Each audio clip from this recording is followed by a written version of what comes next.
perkenalkan, saya Westi Ramadhani dengan BP 1711021032. Nah, pada kesempatan kali ini saya akan menjelaskan bagaimana kegiatan selama praktik kerja lapangan dalam waktu 3 bulan di Perumda Air Minum Kota Padang. Selamat menyaksikan. Praktik kerja lapangan pada Perumda Air Minum Kota Padang. Praktik kerja lapangan merupakan kegiatan mahasiswa terjun langsung ke lapangan untuk mengimplementasikan ilmu yang didapat di perguruan tinggi untuk dipakai di dunia pekerjaan. Praktik kerja lapangan ini bertujuan untuk meningkatkan keterampilan soft skill dan hard skill dari mahasiswa dalam menghadapi dunia pekerjaan. Praktik kerja lapangan ini dilaksanakan penulis selama waktu 3 bulan. Dan ini dilaksanakan di Perusahaan Umum Daerah Air Minum Kota Padang, khususnya di area Pelayanan Utara, yang beralamat di Jalan Adinegoro nomor 43, Parupok Tabiang, Kecamatan Kototanga, Kota Padang, Sumatera Barat. Alasan penulis mengambil instansi ini dikarenakan Perumda Air Minum merupakan instansi penyedia kebutuhan air terbesar di Kota Padang. Tentunya, proses akuntansi di instansi ini cukup banyak. Maka dari itu, sangat dibutuhkan tenaga akuntansi dalam mengelola sumber daya yang ada. Untuk itu, penulis mengambil instansi ini untuk membantu segala kegiatan yang berhubungan dengan ilmu akuntansi, serta untuk mencari wawasan dan pengalaman bagi penulis di dunia pekerjaan. Tujuan dari praktik kerja lapangan ini dapat dirasakan oleh mahasiswa bagi perguruan tinggi dan manfaatnya sendiri bagi penulis dan bagi perusahaan serta bagi perguruan tinggi. Selanjutnya yaitu profil Perumda Air Minum Kota Padang. Perumda Air Minum Kota Padang merupakan perusahaan yang memiliki peran dalam pengelolaan air minum untuk mengembangkan perekonomian dan pendapatan asli daerah dengan pelayanan air minum kepada masyarakat secara merata, tertib, dan teratur dalam rangka meningkatkan kesejahteraan masyarakat yang mencakup aspek sosial, kesehatan, dan pelayanan umum. Perumda Air Minum Kota Padang sendiri memiliki 2 kantor cabang dan 1 kantor pusat. Kantor cabang yang pertama yaitu area Pelayanan Utara yang beralamat di Kototanga, yang memiliki spesifikasi pelayanan masyarakat di Kototanga. Kemudian cabang kedua yaitu area Pelayanan Selatan yang berada di Bandar Buat, yang memiliki ranah untuk pelayanan masyarakat di bagian selatan. Kemudian kantor pusat yang beralamat di Sawahan. Kantor pusat ini sekaligus sebagai tempat pusat dari segala kegiatan dan peraturan dari Perumda Air Minum Kota Padang. Selama praktik kerja lapangan ini, penulis ditempatkan pada cabang area Pelayanan Utara. Nah, di area Pelayanan Utara itu sendiri terdapat 3 divisi, diantaranya divisi pelayanan, divisi sambungan rumah, dan divisi pemutusan. Untuk secara khususnya, penulis ditempatkan pada divisi sambungan rumah. Kegiatan yang pertama yaitu merekap STK.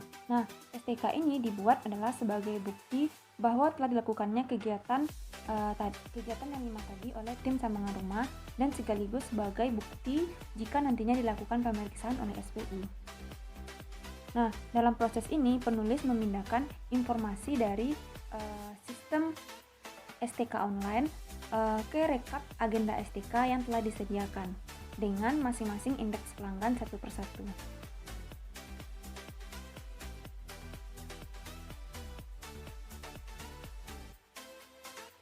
Kemudian membuat surat permohonan langganan atau SPL. Surat permohonan langganan ini merupakan berkas yang harus dilengkapi oleh calon pelanggan MBR. Maka dari itu penulis ditugaskan untuk membuat surat permohonan langganan ini sebanyak kurang lebih 4.000 calon pelanggan MBR pada tahun ini.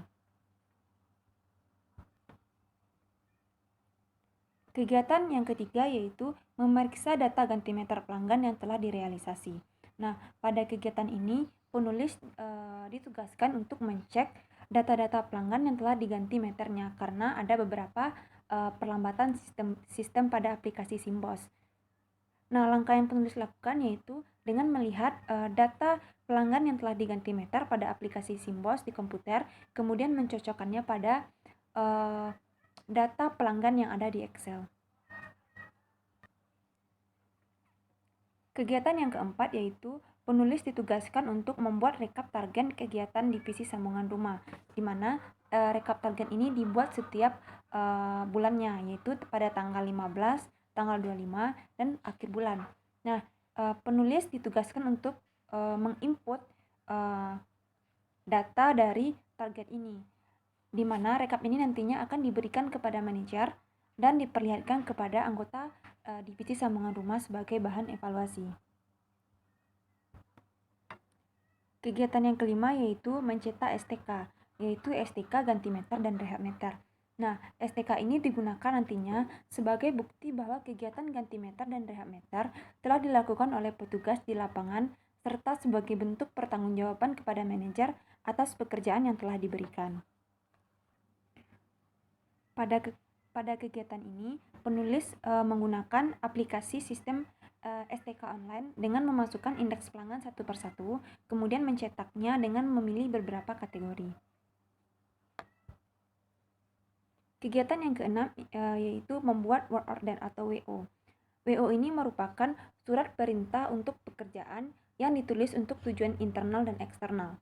Nah, WO ini diberikan sebelum pekerjaan dilakukan.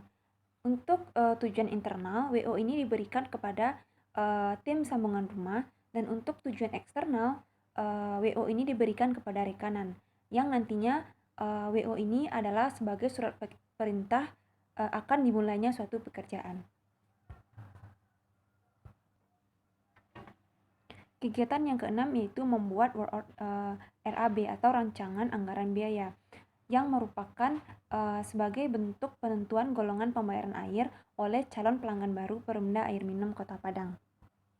Kegiatan yang ke-8 yaitu memeriksa kelengkapan dokumen calon pelanggan MBR. Di sini, penulis menggunakan kertas kerja audit untuk mencek beberapa kelengkapan dan beberapa syarat yang harus dipenuhi oleh calon pelanggan MBR. Kegiatan selanjutnya yaitu